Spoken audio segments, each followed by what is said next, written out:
prevail, and you also expect Aussie to want to start well. They didn't start well in the last game. They want to show that they can. Alhambra Nievas, 50th game for her. She's been a standout referee in recent times in the series. So it is a late night hello to you watching on back in Australia, and g'day to you too if you're catching it over in Tokyo, as your Sakura Sevens team go up against the third-seeded Aussie women's, and Emily Cherry is dancing her way up the park. She's going to take it to the house. That's the class of the 2013-14 World Rugby Sevens Player of the Year on display right there. We said they'd want to start this game well. One of the reasons perhaps they didn't start the last game well is because that lady there, Emily Cherry, was on the bench. She takes one look, sees the defence has rushed up, bit of a dog leg, a little bit of footwork, another little bit of footwork, and she is past all of the defence. Tonegato supporting her, but... Sorry, Gemma Etheridge supporting her, but really no need. Emily Cherry does not need any help at all there. Chloe Dalton smacks through the extra two from bang in front, so Cherry, the leading Aussie try scorer, throws another one on the tally, and it is 7-0, Australia leading Japan after a minute 10.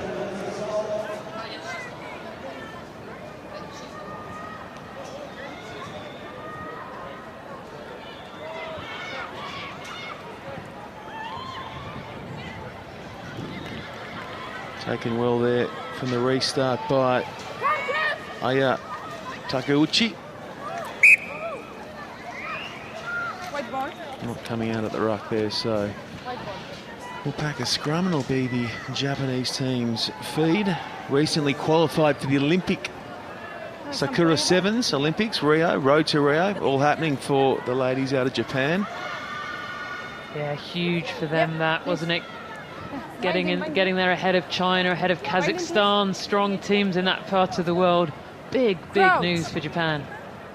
Fine. Set. And of course, their men's team are locked and loaded, and who can forget their national team's win against South Africa in the World Cup. All smiles in Japanese rugby for the time being. Let's see if they can broaden or widen those smiles here. No, not with that loose pass. It's a bit of juggling going on as Polite rips it back for Australia. Back is Beck there, and here's Harry with her first run. Offloads nicely off the deck. Little pop ball, and here comes the try scorer Cherry on the switch to Etheridge. Good defence for the moment from Japan. That's a nice line from Polite. She came swooping in and now stops and goes again, gets round one, and now bullets are passed long to Etheridge. Hoping just to get kind for her. It does that. Now they look back inside, and here come Australia, and just getting there is Polite. She got it rolling, she capped it. That is a very impressive try from Australia. Started and finished by Polite. As you say, it was this line that she takes here that really cut the defence apart. She saw the defence was wide, so she cut the line in, then used her footwork to buy herself a bit of time. There were a couple of passes in between times. Ball goes back to Polite, and she in the end finished it off, and quite right too, because she's the one that started it with that great line. Dalton's attempt at goal is away, so it stays 12-0. She's such a shy lady off the park, but gee, she speaks loudly on it with her actions. That is brilliant, the lead-up work, and then tidy finish too. Yeah, rugby's certainly done the talking today. Often she's been the stand-in for Emily Cherry, playing that centre role, but playing them both at the same time means you get a huge amount of creativity and also finishing skill. Etheridge. That'll pop up for Beck. Dalton. Rangy, strong runner is Chloe Dalton.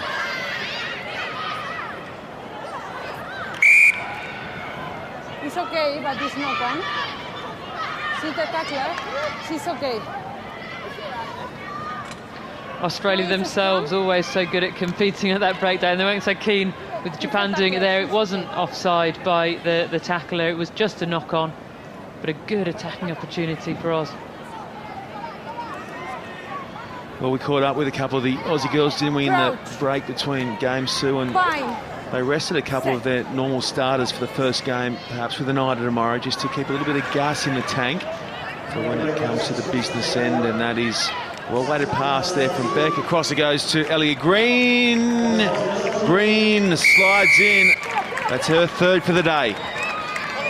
Easy one for her, made easy by the pass from Emily Cherry. 47 tries for Leah Green, but what Emily Cherry does so well is read the defence. So she looks up, sees there's a bit of space, holds the defence, but then puts the pass over to Leah Green, and it's a perfect pass. We've seen so many passes today stop wingers in their tracks. That one right in front of Elia Green, so she just picks it up on her way through, doesn't have to break stride, makes it so easy for the winger when you get that kind of pass.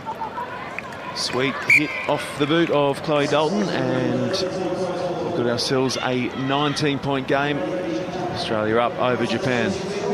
Becoming an important player to Australia, Chloe Dalton, isn't she? The kick-offs, the conversions and the ball carrying. We've seen more and more of that today, come into rugby from basketball not that long ago, but really establishing herself. Yeah, a couple of brothers who are quite promising themselves, rugby players. No doubt picked a few bits and pieces up going against them in the backyard up on Sydney's northern beaches as Cherry toes it ahead, and it'll just beat her in a touch. Amazing hand-eye coordination to be able to have the skills to nail, like you say, Sue, the restarts, the shots at goal. Just seems a very gifted athlete, Chloe Dalton. Beck stands in the tackle, pops to the standing captain for the moment, Shannon Parry. Etheridge switches to Green, and there's some room in behind, and Green is going to find it. She danced right, she slipped left and then went straight on by the defence. Green has 2. I tell you what, she's been working on her dive finish in the off-season as well, hasn't she? No one near her, put the dive. How many steps there? Evading the defence. In the end, no defence left, and look at this for a diving finish.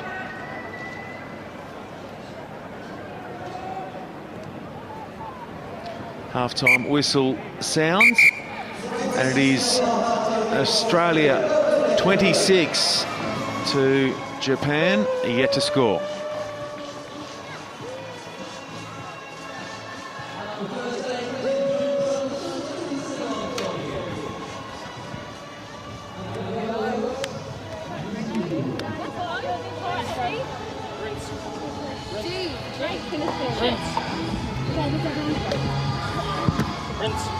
Gators.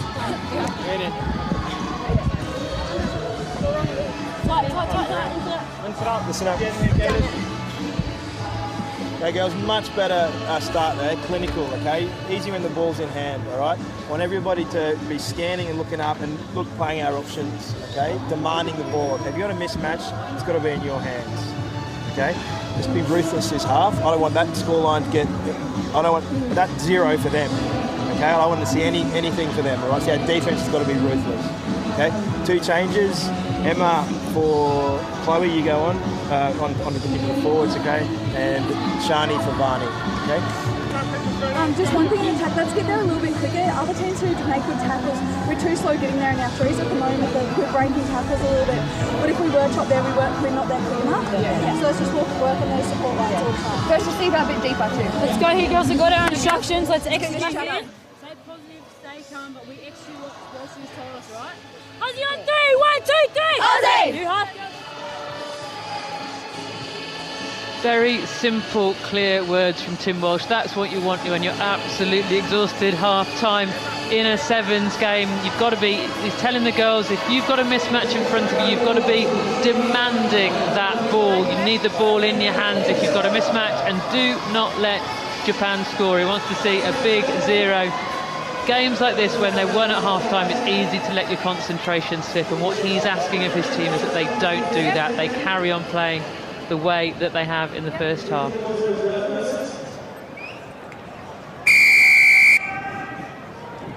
Our second 7 minutes of action in this Pool C match between Australia and Japan, off and running, and it goes to touch. On we go. Beck. Bounce passing it across to Cherry. Tucks it back inside, and look at this. Emma Tonagato onto the park, right into the action, and away the little fly goes. Australia hit first in the second half. Such good vision from Emily Cherry. It's Tonagato that has to do the work finishing, but Emily Cherry, just watch her footwork, looks inside, sees that there's a little gap in the defence and puts the ball exactly where it needs to be to Tonagato, makes the players around her look good, does Emily Cherry.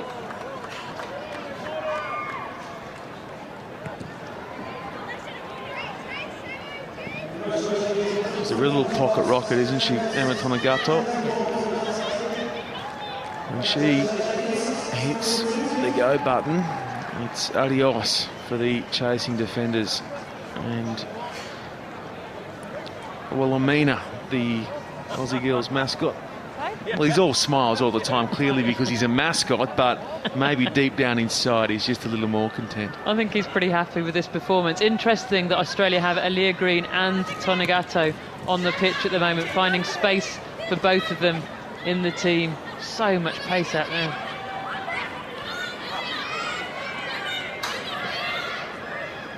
At long last, the Sakura Sevens, the Japanese women's team, get a chance to play with a bit of ball in hand. No way through there when Shani Williams has her athletic frame wrapped around you.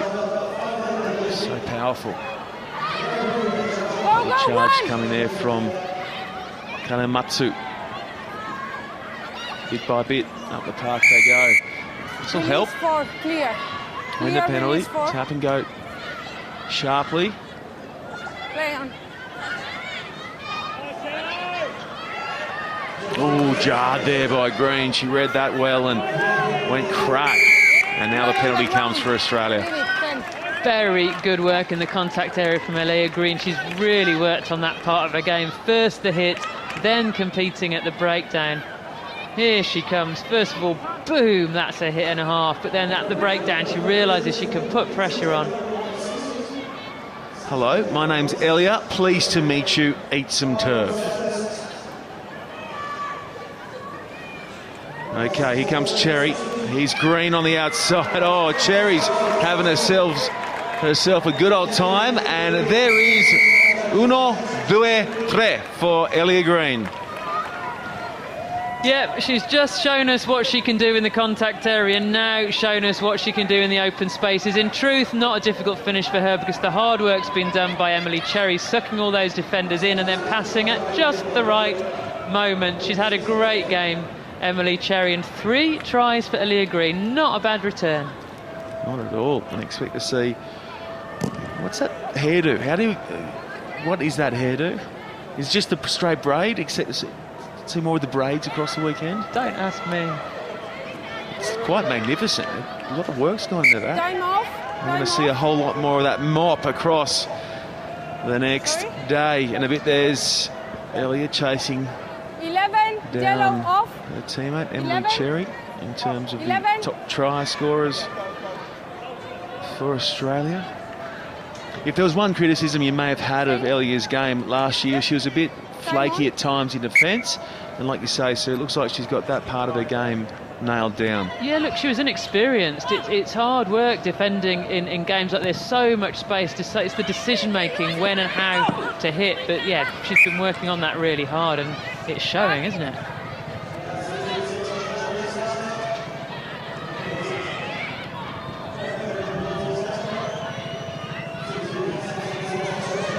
Koide goes to Suzuki. Now the crowd would love to see Japan close to try here. Release! He must release his tackle. Suzuki taps and finds Koide. Across the park it goes there to Kanematsu. And getting on the outside and showing some good toe there was Yamaguchi, but she just caught the touchline. Just got the toe in touch. You really have to try and avoid that. But up to that point, slick passing from Japan, wasn't it? They haven't had much ball, but at least when they have, they've shown what they can do, moving that ball from side to side across the pitch with really good slick passes. But there, she does just enough, doesn't she, Emma Tonegata, to shepherd one toe into touch.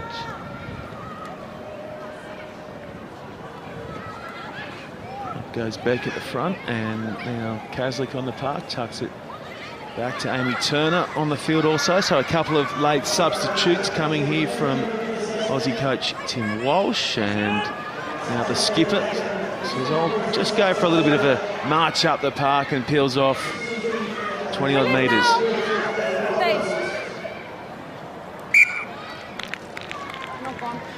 Emma Tonegata did not want that, did she? The ball flicked up off the board, just about to go and pick it up. No more help needed.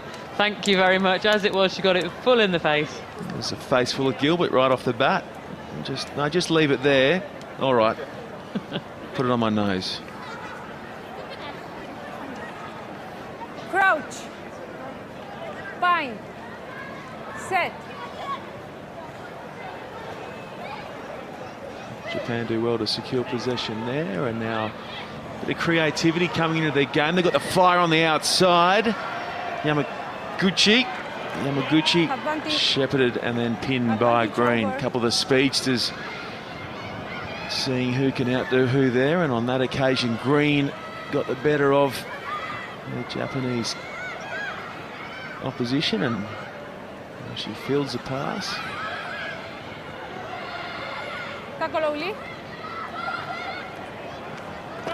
Across the park it comes now to Turner. Oh, that is some slick footwork from Amy Turner, and she is going to just cruise away. 80 metres is the distance covered. 5 points the result, and Australia go up 41-0. Lovely, lovely footwork from Amy Turner. You have to feel for Kanematsu in defence when you've got a player of the calibre of Amy Turner attacking you who has the whole field to play with. You've almost got no chance when they get that footwork out, and she really does, in and out. Kanematsu's not even managed to get a fingernail on her. I don't think many would. No, lovely, lovely footwork from Amy Turner. When you've got that much space, it's so difficult to defend against. So their coach requested a 2-0 scoreline, and he's got that, because at full time here in this Pool C game, Tim Walsh and his ladies have made it 2 from 2 today, and they have got home in this one 43 points to 0, Australia over Japan.